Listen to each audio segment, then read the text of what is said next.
Sir, pakinggan mo ito ha. Sana napapakinggan mo sana papasok din sa utak mo. Yung mga sinasabi mo na mga alias no mga unang panahon, no? Alias 'yun para sa tawag dito, sa publiko. Ganyan naman din yung mga alias. Pero yung mga alias na sinasabi nyo, yung mga may pamana, Shane Ngit-Ngit, yung Don Piang, yung Antonio Pagong, etc., yung mga Mary Grace Piatos, sa publiko naman, ano pa din yan Kumbaga, sa publiko pa din, nakaano pa din yan, naka-alias pa din yan. Pero pagdating sa COA, ang sinasabi dito, Boss Noybe, yung pagpapaliwanag kung sino yung mismong tao na iyon na nakatanggap ng pera, na nakatanggap ng bayad dahil nagbigay ng impormasyon. Doon yun. At ang COA, imposible naman at panigurado naman hindi ituturo o hindi niyang kakilala yung mga NPA na sinasabi mo. Diba? Ngayon, bakit merong mga ganon? Boss Noybe, ang sa COA, upang maiwasan yung pagnanakaw sa pera ng taong bayan, sir. No? Kapag ipinilit mo yung gusto mo na puro lang alias ang gagamitin, puro lang alias ang sasabihin, ay nako, baka lahat ng may confidential funds nag-imbento na ng mga pangalan. Upang sa ganon, Upang sa ganon, yung mga confidential funds nila, maibulsa nila. Imbento lang naman palang pangalan ng kailangan Sa COA, hindi na kailangan. Alias lang, okay na. Sana naiintindihan ni Robin Padilla yun, Meron pong ka-cobra, ka-agila, ka-lawin, ka-tigre, ka-kapre. Nag-ano lang ata ito Alam mo yung tipong nagre-research o nagse-search tapos biglang napadaan yung kanyang laptop doon sa Manila Zoo. Nako, sa Manila Zoo, merong ka-cobra, merong ka-tigre, merong ganito, merong ganito. Inisa-isa yung mga animal po doon sa loob ng zoo. Di po ba? Uulitin natin, iba po yun at iba naman po mga kababayan itong sa loob ng COA. Sabi ni Jan Kamagaling, kamot betlog. Paano kung ang confidential funds na yan ay pambayad sa mga DDS vloggers para sa kanilang disinformation campaign? Maaari, posible. Biruin nyo nga po, yung mga panggamot, walang OR, walang official receipt. Di ba? Saan ka ba naman nakakita ng ganun? Sa Mercury Drug, sabi ko nga sa inyo, kapag bibili ka sa Mercury, isang peraso o isang banig lang ang bilin mo. Ang kapalit agad, pagka nagbayad ka, yung gamot ibibigay sa iyo, yung sukli mo ibibigay sa iyo, may kasamang resibo. Sa kanila, wala. Saan ka pa? Di po ba? Tuloy. Ka-sirena, ka-adobo, ka-sinigang, ka-pansit. Wala na, ubos na yung mga hayop dito sa Manila sa Manila Zoo. Ngayon punta naman tayo sa pagkain. Sulan mo dyan. Tapos sabihin mo doon sa Senado. Ka-tinola, ka-sile, ka-kamote, ka-bawang, ka-maksi, ka-labuyo. Ayun, nabanggit yung labuyo. Ano po ba yan? Anong sili? Labuyo. Yung labuyo po kasi ganun, sir. No? Di ba yung siling labuyo ganon? Ganyan. Maanghang yun. Di ba? Sabi ni Ma'am Neng Gigi, hindi na-research ni Robin at team niya yung mga mention niya kagaya ni Ninoy Aquino, walang confidential funds or corruption na kaso. Strictly speaking, lahat po yan, sir, ginagamit iba po na yung alias. internal armed conflict, iba naman din po yung war. Bakit po na iba? Pareho po itong clear and present danger sa atin. Internal conflict, ibig sabihin sa loob ng COA yung pinapaliwanag sa iyo, sir. No, ulit niya, iba po yung internal conflict at iba po yung sa digmaan. Sir, Ginagamit iba na po yung alias. internal armed conflict, iba naman din po yung war. Bakit po na iba? Pareho po itong clear and present danger sa atin. So ang gusto ko lamang pong ipaalam sa ating prosecution na napakahalaga po ng alias sa panahon ng Kayo po, sagutin po nyo sa panahon. Naku puta, meron pang gano'n si Boss Noybe.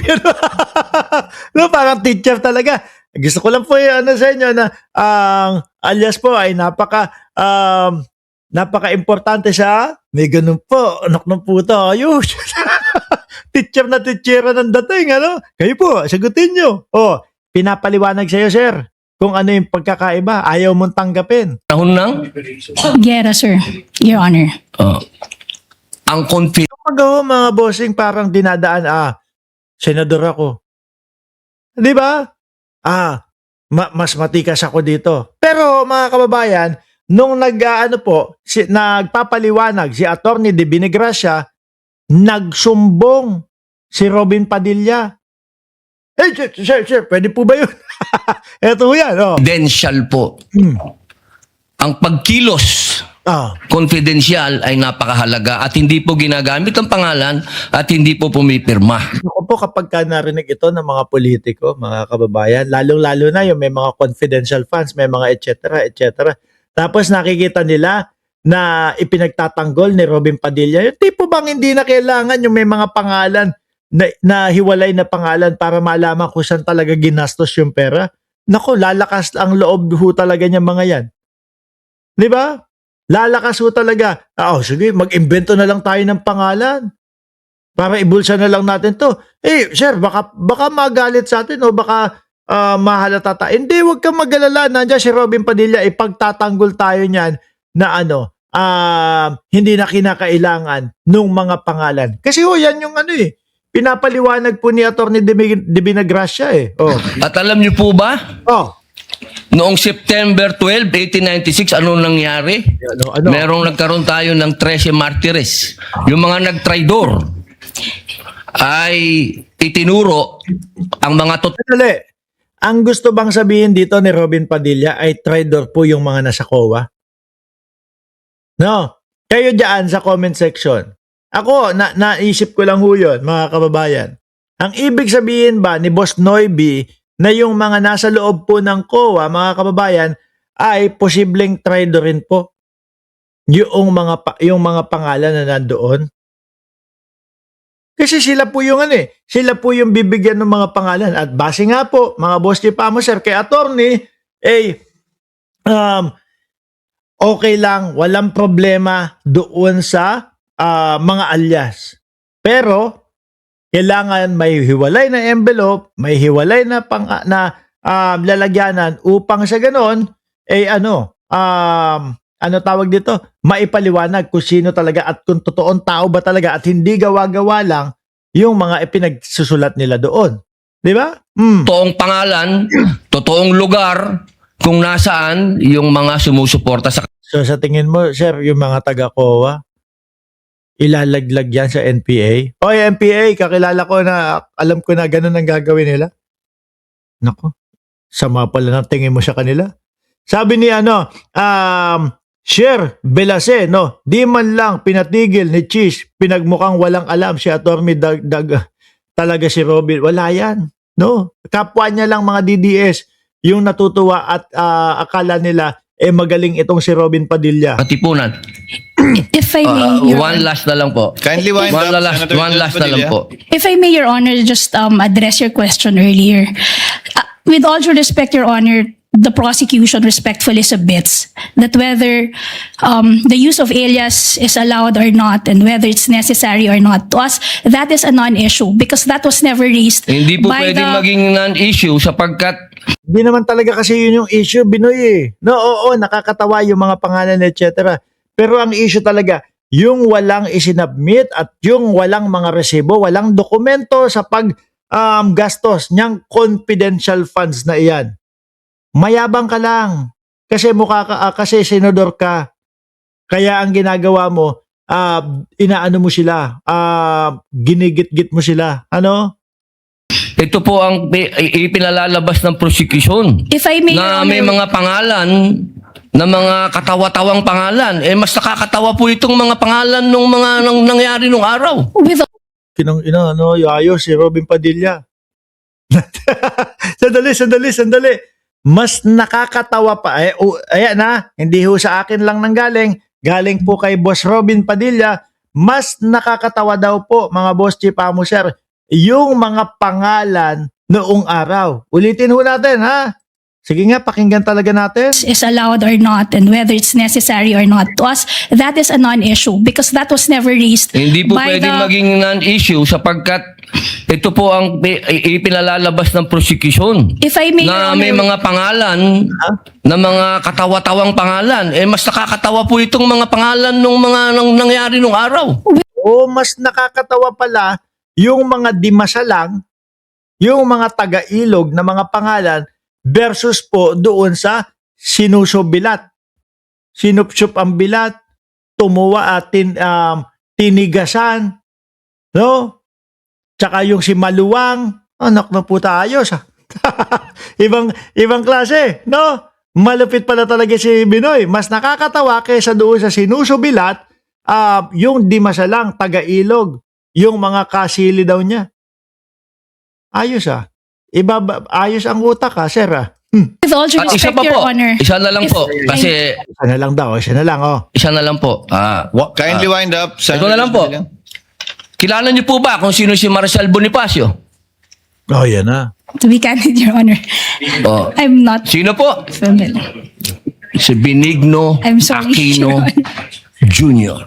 Jr. Ang puto, kala mo naman talagang relevant yung mga pinagsasabi niya at parang ipamukha na magaling ako dito. Kilala niyo po ba si Cusino, si Marshall Cusino yung ano? Si Benigno Aquino. Pero kahit ilang beses ho nating ulitin mga kababayan, iba po yung tinutukoy ni Robin Padilla at iba din po yung doon sa loob ng COA. No? Thanks to Bam Aquino daw, sabi ni Ma'am Aba. Pakinggan natin kung ano ang sagot ni Bam Aquino. Pinoy. Siya mismo may alias. Maraming salamat po. Your Honor, if I just may, Your Honor, just to set the record straight, because it was made to, with all due respect to the Senator Judge, Miss Yan nagsabi pa siya, with all due respects doon sa Senator Judge. Gusto niya talaga ipaliwanag mga kababayan Lawyer yan, abogado yan, hindi papayag na maiwan siya sa ere ng ganun lang. Di ba? Gusto niya ipaliwanag. At humihingi siya ng respeto kay Robin Padilla, pero ano ginawa ni Robin Padilla? Pakinggan niyo ho. si Benigno I'm sorry, Aquino Your Honor. Jr. Si Ninoy. Siya mismo may alias. Maraming salamat po. Your Honor, if I just may, Your Honor, just to set the record straight, because it was made to, with all due respect to the Senator Judge, Miss it was... Presiding Judge, allowed ba yun? I was about to make a ruling. Sir. Ay, nagsumbong Ayaw niya kasing marinig ng mamamayang Pilipino yung paliwanag po ni attorney. Kaya nagsumbong na, presiding judge, allowed ba yun? Kaya gumano na lang po mga bossing. Ngayon, sige, pakinggan po natin itong si Bam Aquino. Maraming salamat po. Presiding officer, tama po. Si Ninoy Aquino po ang kanyang alias ay Marshall Bonifacio para makauwi po siya sa Pilipinas nung nasa Boston siya. Pero wala naman ho siyang confidential funds na wala ho siya sa mga AR na confidential funds. Lilinawin ko lang ho.